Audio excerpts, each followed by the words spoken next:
गाथा समय साथ की उस प्यारी सी गाथा में आचार्य कुंतन देव महाराज बता रहे हैं, जीवो चरित दंसन नाणो देखो तम ही स समयम जानम पुक्कल कम्मा पदे सठितम चा तम जान पर समयम। जैसा कोई व्यक्ति आपसे कहता है कि यहाँ बैठ जाओ,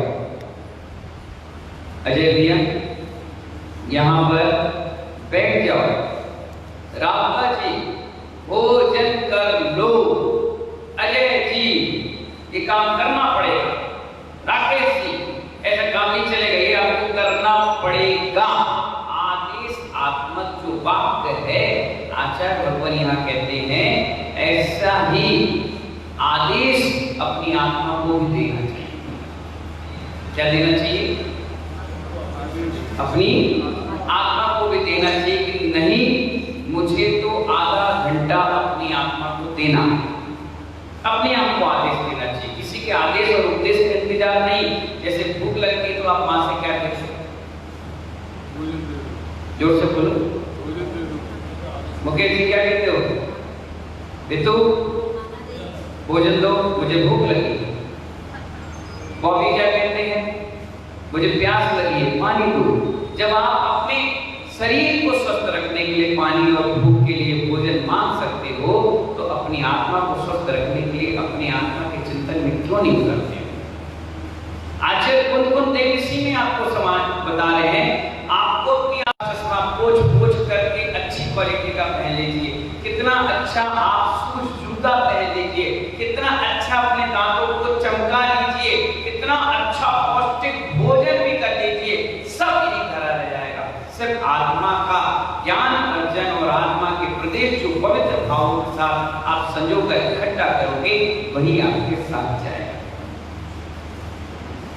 शरीर किसका साथ दिया इसका? किसी का गया है?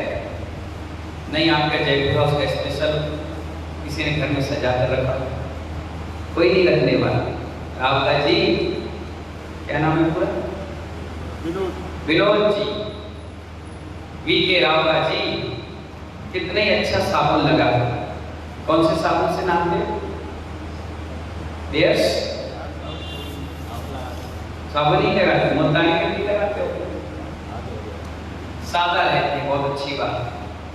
कितना अच्छा साबुन लगा लो, कितना अच्छा तेल लगा लो, कितनी अच्छी फेयर लवली लगा लो, शरीर के अंदर गंदगी है, एक मटके में मल भरो और उसको अच्छे से सजा लो, मटका फूटेगा तो निकलेगा क्या?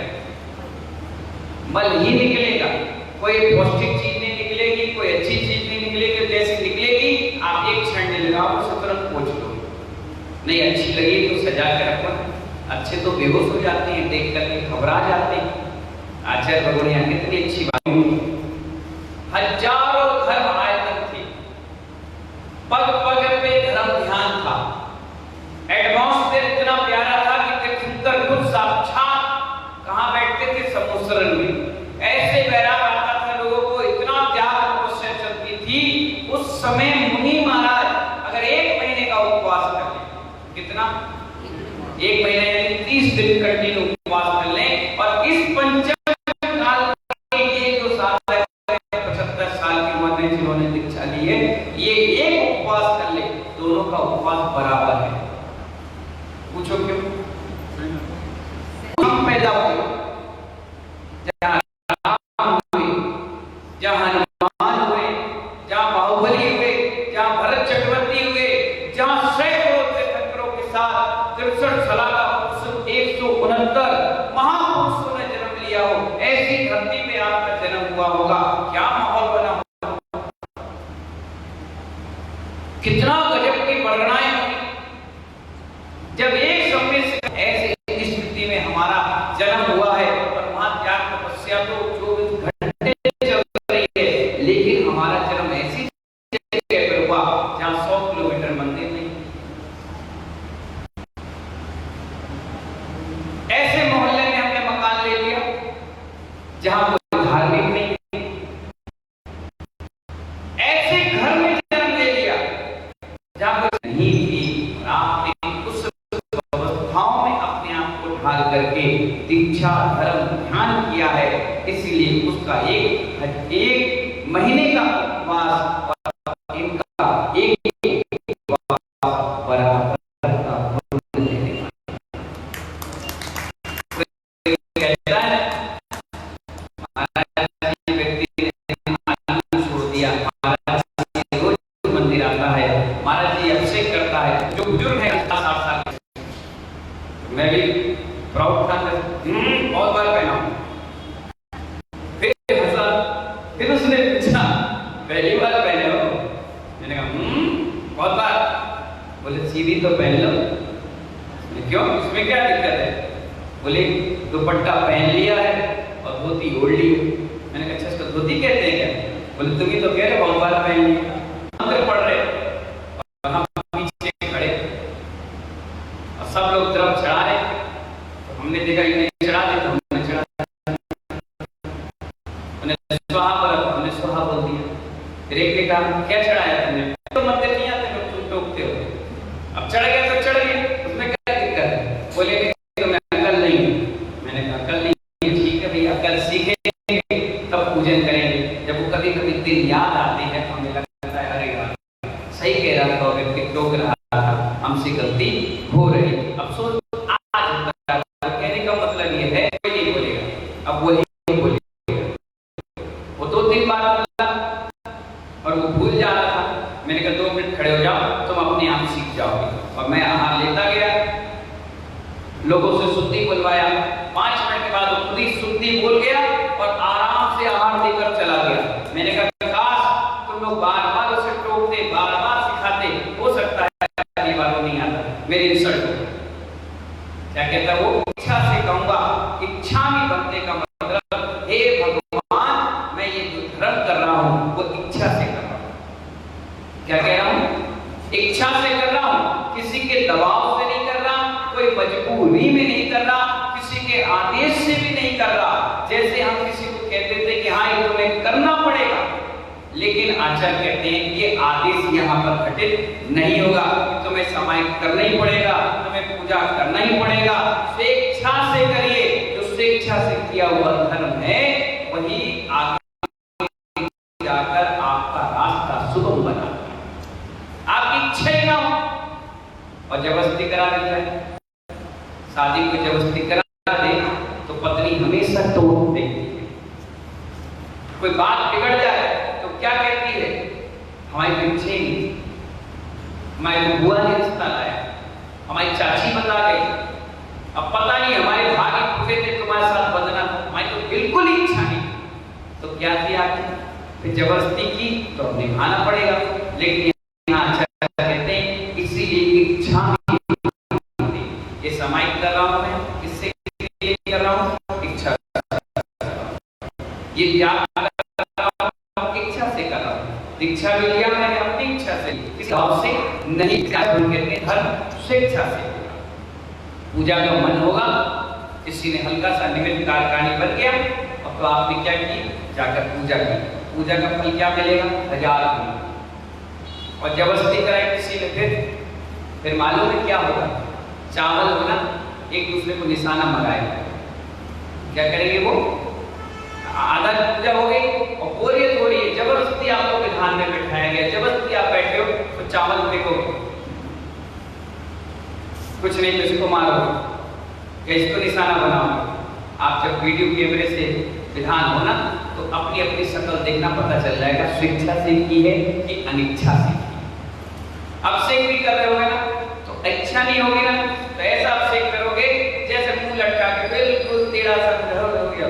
कभी आप देखना, कभी कोई व्यक्ति अभिषेक कर ले, इस मंदिर में अभिषेक कर लिया और मैं चला गया कलाकुंज के मंदिर पे और मैंने उससे कहा चलो अभिषेक कर लो, कर तो लिया, एक बार और कर लो, नहीं कर लिया, अरे कर लो जल्दी, चलो आप कह रहे तो कर लो। अब वो धोती पहनेगा, अब अभिषेक करने आएगा, तो जो भाव वो पहले अभिषेक में लगा गया है अब वो जिंदगी में आ ही नहीं सकता। कब आएगा? कल।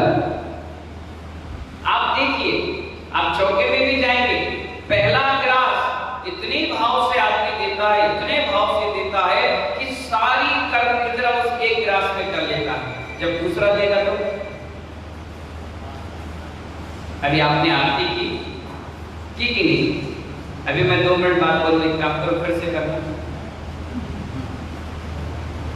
तुरंत पता चल जाएगा आपको कि इच्छा भी बनते था कि इसमें इच्छा थी ही नहीं, ये जबरदस्ती था। तो जो पहले आरती कर ली, जो पहला ग्रास आपने दे दिया, जो पहली बार आपने काम कर लिया, अब वो दूसरे में भाव लगाने में बहुत टाइम लगता है।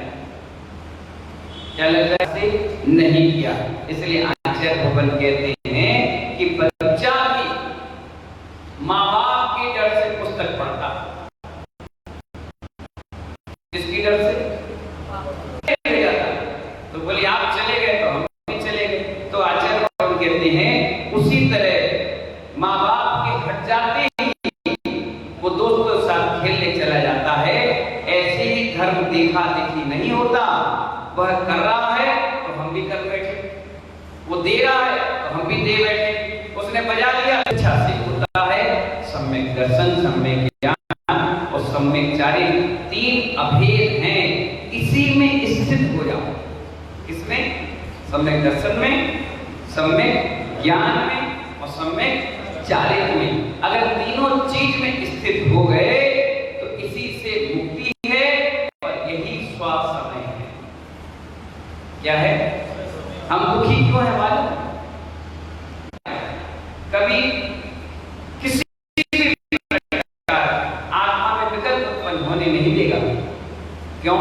बाजार में एक व्यक्ति गया अपने बच्चे के साथ और बच्चा भी उनके साथ गया और उस बाजार में मीना, कोठी मीना बाजार में गया और वहां पर बहुत सारे खिलौने बिक रहे थे मिट्टी के। किसके बिक रहे थे? किसी में घोड़ा बना था, किसी में बैल बना था, किसी में मुर्गा बना था, किसी में हाथी था, किसी में डॉग था, कोई बंदर था। ऐसे खिलौने मिट्टी के, तो उसमें चक्के लगे थे और चलाया जाता था। बच्चा बहुत देर जिद किया कि माँ मुझे खिलौना दिला दो, खिला दो। आखिरकार जब माँ नहीं मानी तो उसने पिता की पेट पकड़ ली। आप दिलाओ मुझे दिलाओ, तो मैं मिट्टी में फैल गया। तो पिता ने कहा इंसल्ट कर रहा है, बेइज्जती कर रहा है, इज्जत की फिक्र ही नहीं इसको। उसने अपनी पत्नी से दिलाओ, अरे तोड़ देगा, अरे दिला दो, कोई बात मन है उसका। और उसे खिलौना दिलाया। आधा 1 घंटा खिलौना से खेलते हुए घर आया। घर आते ही वो टूट गया, रोने लगा। क्यों? बेनाड़ा जी बताइए। खिलौना टूट गया, बच्चा रोया, उसके माता और पिता हंस रहे। माता पिता क्यों हंस रहे? बच्चा क्यों रो रहा? उसको उससे राग हो गया, माता पिता को राग नहीं था, उस खिलौने से राग हो गया। ऐसा है माता जी। माता पिता इसलिए हंस रहे कि उनको मालूम है खिलौना टूटेगा। बच्चा इसलिए रो रहा है क्योंकि उसको मालूम नहीं था कि खिलौना टूटेगा। वो तो इस प्रकार से लेकर आया था कि ये जीवन पर्यंत मेरे साथ रहेगा, ये कभी टूटेगा नहीं, ये कभी उठेगा नहीं, कभी इसकी वैलिडिटी समाप्त नहीं होगी। और माता पिता जानते थे मिट्टी का है तो 4-5 घंटे के बाद टूट जाएगा। बच्चा रोता रोता सो गया। ये अध्यात्म ज्ञान है महानुभाव, ये तत्व ज्ञान है। हमारा पति पत्नी का, बच्चों का, परिवार का, रिश्तेदारी का संपर्क भी उस खिलौने की तरह है। एक न एक दिन पिछो तो होना ही है। एक पहले हो जाएगा, एक बाद में हो जाएगा, कोई लेट हो जाएगा। फिर हम भी उस बच्चे की तरह होते क्यों? हमें भी मालूम होना चाहिए कि इस रेलगाड़ी जो संसार है इसमें 4 टिकट लेकर के हम बैठे हैं। कोई 1 नंबर में, कोई 2 नंबर में, कोई 3 नंबर में, कोई 4 नंबर में। जब जिसका स्टेशन आएगा, गाड़ी जब रुकेगी, उस सफर में सफारी जो कर रहा है वो धीरे से अपनी टिकट देखेगा। मेरा तो दिल्ली तक की टिकट है, वो उतर जाएगा। तुम टांग पकड़ लो, तुम हाथ पकड़ लो, तुम गर्दे पकड़ लो, वो नहीं उतरेगा तो टीटी जबरदस्ती तुम्हें उतारेगा। उतरो, तुम्हारा टाइम आ गया, उतरो। अब दूसरा व्यक्ति उस पर बैठ जाएगा। जैसे वो बैठेगा, अगला गंतव्य तुम्हारा है, मथुरा आएगा तो तुम्हें वहां उतरना पड़ेगा। तीसरा गंतव्य तुम्हारे पिता का आएगा, उसे आगरा उतरना पड़ेगा। फिर भाई का आएगा, वो ग्वालियर उतरेगा। ऐसी ये संसार है। जिसने इस अध्यात्म के तत्व ज्ञान को जान लिया कि एक दिन योग और वियोग होने ही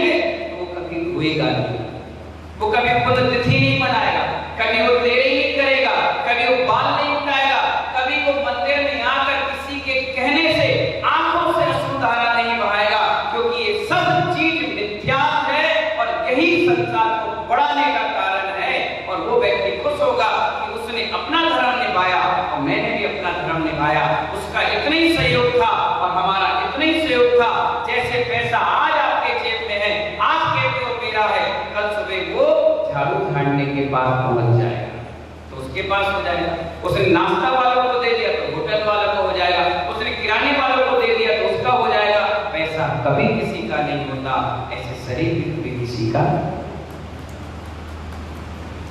ये संसार है, तत्व ज्ञान जिसने समझ लिया वो खुश रहता है और कभी डरता नहीं है। मृत्यु से बड़ी विपत्ति जीवन में कभी नहीं आती। दुनिया में पैसा रुपया आना जाना सुख दुख सब लगा होगा, लेकिन मृत्यु तो मृत्यु है। अगर आ भी रही होगी तो कितने अच्छे पैक कर लेना अपने कमरे को, कोई बचाने वाला नहीं। और मृत्यु नहीं आ रही है तो 50 गोली मिथुन चक्रवर्ती खाता है और डॉक्टर उसे बचा लेता है। पुरानी दिल्ली की रीति 50 गोली खा ली उसने, एक मारी गुंडा समा, मिथुन चक्रवर्ती बचा लेता है 50 गोली के बाद भी।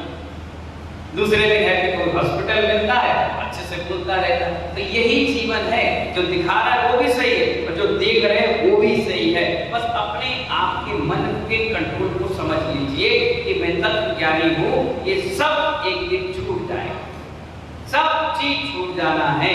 यही समय सार में बता रहे हैं आचार्य भगवान, परमपोषा समयम, परमात्मा ही स्वास्थ्य है।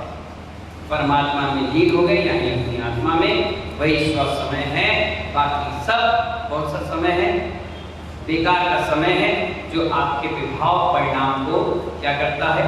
बेकार करता जा रहा है, स्वभाव परिणाम को खराब करता जा रहा है। और परिणाम से सबसे ज्यादा बीमारियां, सबसे ज्यादा मानसिक पीड़ा आपके जीवन में आ रही है। और भूतकल कर्मों को जितनी देर लगे रहोगे, आचार्य भगवान कह रहे हैं, उतना सब चीज पर समय है।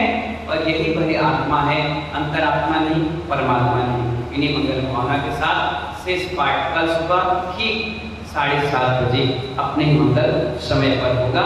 ऐसी